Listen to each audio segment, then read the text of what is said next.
92.7 big FM पर आप सुन रहे हैं यादों का edit box with Nilesh Mishra और मैं आपको सुनाने जा रहा हूं कंचन पंत की लिखी कहानी एक जोड़ी उम्मीद बिना किसी एड ब्रेक के।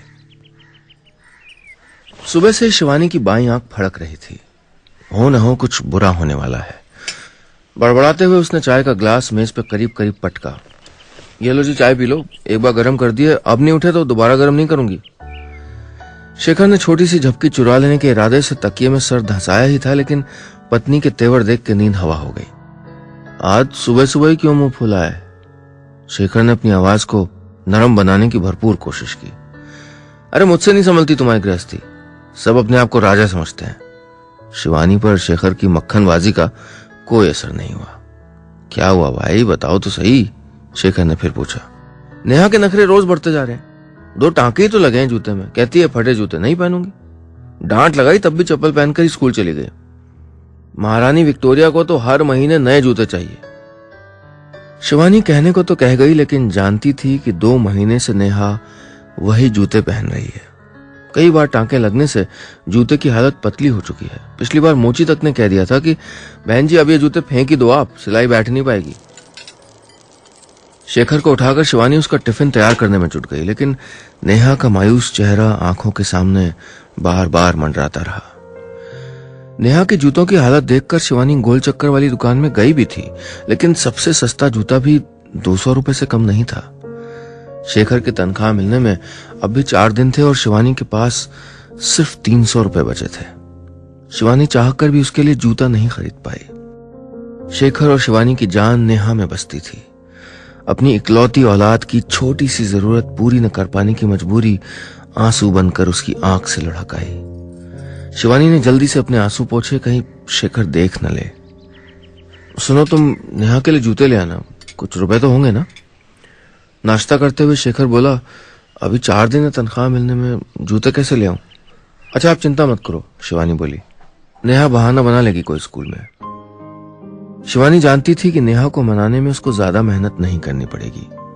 5 साल की नेहा अभी से मन मारना और समझौता करना सीखने लगी थी। शिवानी मैं जा रहा हूं। शेखर की आवाज से शिवानी का ध्यान टूटा। वो न जाने कब से सिंक के पास खड़ी थी और नल टपकता जा रहा था। उसने जल्दी से नल बंद किया और खाने का डब्बा लाकर शेखर के हाथ में थमा दिया। शाम को चाट खाने चलेंगे, तैयार है ना? चलते समय शेखर ने शिवानी के बालों में हल्के से हाथ फिराते हुए कहा।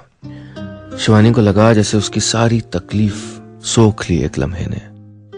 महीने के आखिर तक पैसे भले ही खत्म हो जाएं, पर शेखर का प्यार पहली तारीख को भरे हुए बटुए की तरह खनकता रहता था।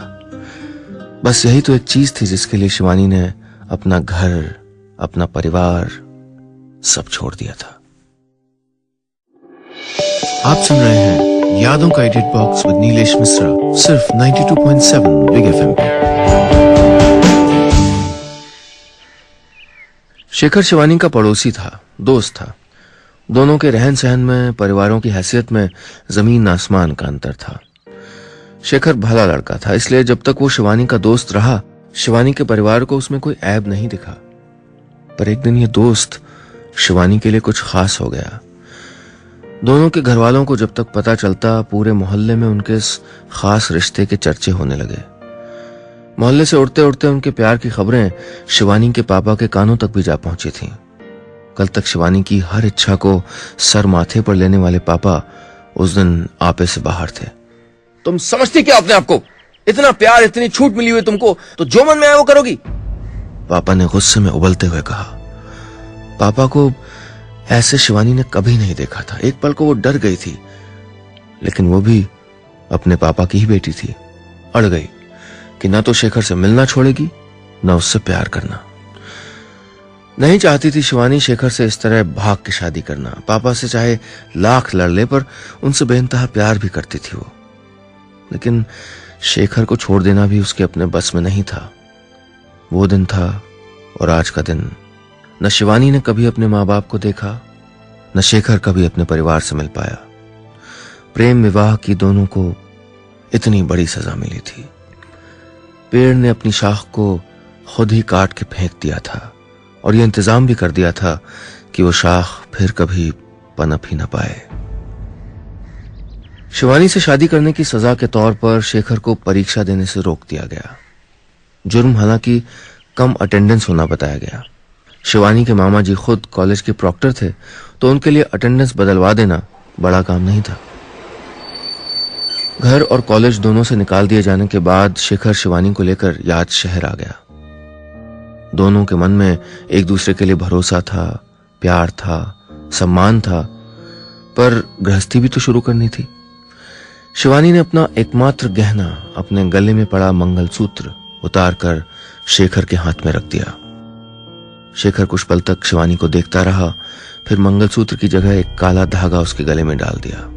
शिवानी, तुम देखना, एक दिन मैं तुमको वो सब दूंगा जो मेरे लिए तुमको छोड़ना पड़ा, शेखर ने कहा था। शिवानी ने शेखर के कंधे पर सर रख दिया। कुछ दिनों में शेखर को एक छोटी सी कंपनी में अकाउंटेंट की नौकरी मिल गई और दोनों ने एक मकान भी ले लिया किराए पर।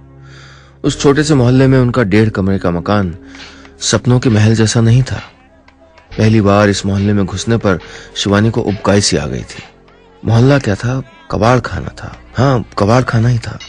गली में रहने वाले आधे लोग कबाड़ी का काम करते थे। दुकानों के आगे संदूक से लेकर बंदूक तक और कंप्यूटर से लेकर कैलकुलेटर तक, यानी हर तरह का टूटा फूटा सामान बिखरा रहता था और दिन रात लोहे को ठोकने पीटने की आवाजें कानों में गूंजती रहती थीं। लेकिन 1000 रुपए में इससे अच्छा घर और कहां मिलता। दोनों के साशियाने में 1.5 कमरों के अलावा एक दरवाजा और 2 नहीं शायद 3 खिड़कियां थीं। उनमें से एक जाम होकर हमेशा के लिए बंद हो गई थी। 1 साल लगा जिंदगी को पटरी में आने में, और फिर उनकी जिंदगी में आया खुशियों का एक छोटा सा पुलिंदा, उनकी बेटी नेहा। आप सुन रहे हैं यादों का edit box with Nilesh Mishra, सिर्फ 92.7 बिग एफएम पे।